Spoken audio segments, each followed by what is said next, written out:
Assalamualaikum warahmatullahi wabarakatuh. Di sini saya akan sedikit menjelaskan mengenai materi desain produk. Desain produk merupakan suatu ilmu bagaimana cara merancang suatu produk atau benda dengan mengutamakan unsur keindahan serta kenyamanan. Lalu saya akan menjelaskan pengertian desain produk menurut berbagai para ahli. Menurut Kotler dan Armstrong pada tahun 2008, desain produk adalah sebuah konsep yang lebih besar dari hanya sekedar gaya. Gaya memang dapat menarik perhatian atau bisa juga membosankan. Dan gaya hanya dapat mendeskripsikan suatu penampilan produk. Gaya yang sensasional selain dapat menarik perhatian, juga dapat menghasilkan sebuah estetika yang indah. Namun, gaya tersebut belum tentu bisa membuat suatu kinerja produk menjadi lebih baik. Desain produk juga bukan hanya penampilan luarnya saja, tetapi merupakan jantung dari sebuah produk. Lalu menurut Kotler dan Keller pada tahun 2009, desain produk adalah sebuah totalitas fitur yang mempengaruhi penampilan, rasa, dan fungsi dari suatu produk yang berdasarkan pada kebutuhan pelanggan. Lalu ada atribut produk. Menurut Kotler dan Armstrong, menyatakan atribut produk adalah pengembangan suatu produk atau jasa yang melibatkan penentuan manfaat yang akan diberikan. Lalu menurut Pandi Ciptono, atribut produk adalah unsur-unsur produk yang dipandang penting oleh konsumen dan dijadikan sebagai dasar pengambilan keputusan. Atribut produk juga meliputi merek, kemasan, jaminan atau garansi, pelayanan, dan sebagainya. Lalu yang pertama ada merek. Menurut Kotler, merek adalah nama, istilah, simbol atau lambang dengan warna gerak atau kombinasi atribut-atribut produk lainnya yang diharapkan dapat memberikan identitas dan diferensiasi terhadap produk pesaing. Tujuan adanya merek yaitu sebagai identitas yang bermanfaat dalam diferensiasi atau membedakan produk suatu perusahaan dengan produk pesaingnya. Alat promosi yaitu sebagai daya tarik produk. Untuk membina citra yaitu dengan memberikan keyakinan, jaminan, kualitas, serta prestise tertentu kepada konsumen dan untuk mengendalikan pasar. Lalu yang kedua ada kemasan. Menurut Kotler, kemasan atau packaging merupakan proses yang berkaitan dengan perancangan dan pembuatan wadah atau pembungkus suatu produk. Ketiga ada pemberian label. Label menurut Kotler adalah tempelan sederhana pada produk atau gambar yang dirancang dengan rumit yang merupakan kesatuan dengan kemasan. Label juga memiliki beberapa fungsi, yaitu mengidentifikasikan produk atau merek, lalu menentukan kelas produk, lalu menjelaskan produk, dan mempromosikan produk. Lalu di sini ada siklus hidup produk.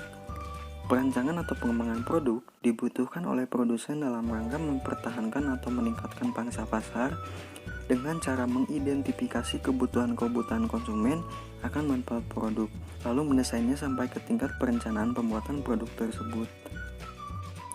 Perencana produk harus memperhatikan produk pada 3 tingkat. Yang pertama ada tingkat paling dasar adalah produk inti atau core product yang ditujukan untuk menjawab pertanyaan apa yang sebenarnya dibeli oleh pembeli. Lalu yang kedua ada tingkat produk aktual atau aktual produk. Perencana produk harus menyusun produk aktual di sekitar produk inti. Produk aktual mempunyai 5 macam karakteristik, yaitu tingkat mutu, sifat, desain, nama, merek, dan kemasan. Lalu yang ketiga ada tingkat produk tambahan atau augmented product. Perencana produk harus menyusun produk tambahan di sekitar produk inti dan produk aktual dengan menawarkan tambahan servis dan manfaat bagi konsumen.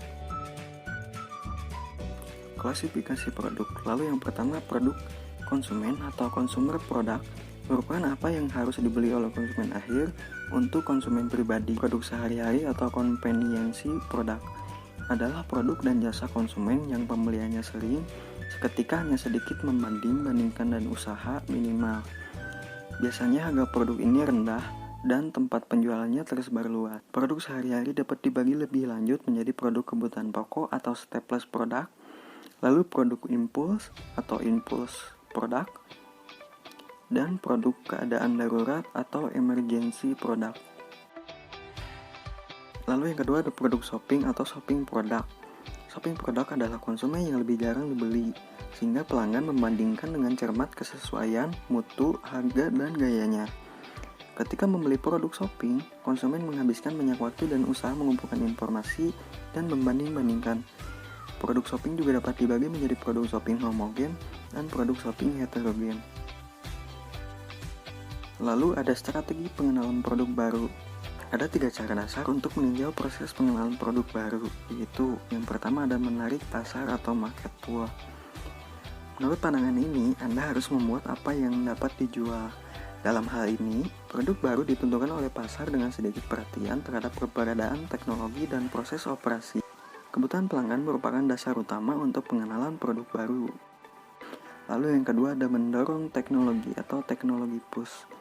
Pendekatan ini menyatakan bahwa Anda harus menjual apa yang Anda dapat buat. Dengan demikian, produk baru diperoleh dari teknologi produksi dengan sedikit perhatian terhadap pasar. Ini merupakan pekerjaan pemasaran untuk menciptakan pasar dan menjual produk yang dibuat. Lalu yang ketiga ada antarfungsional atau interfungsional in nature. Dalam pandangan ini, pengenalan produk baru adalah bersifat antarfungsional dan membutuhkan kerjasama di antara pemasaran, operasi, teknik, dan fungsi lainnya. Lalu ada langkah-langkah dalam pengembangan produk baru. Di antara lain, yang pertama, pengembangan ide. Pengembangan ide dapat dikembangkan dari pasar atau dari teknologi. Ide pasar diperoleh dari kebutuhan pelanggan. Lalu yang kedua ada desain produk. Tahapan ini memperhatikan fisik produk baru. Proses desain produk pada tahapan ini berkaitan dengan pengembangan desain terbaik dari ide produk baru. Lalu yang ketiga ada desain produk cross-fungsional. Ketidaksesuaian teknologi terjadi apabila produk yang didesain oleh lead bank atau R&D tidak dapat dibuat oleh bagian operasi. Hal ini terjadi bila teknologi adalah baru atau tidak terbukti secara teori, atau tidak dimengerti dengan baik.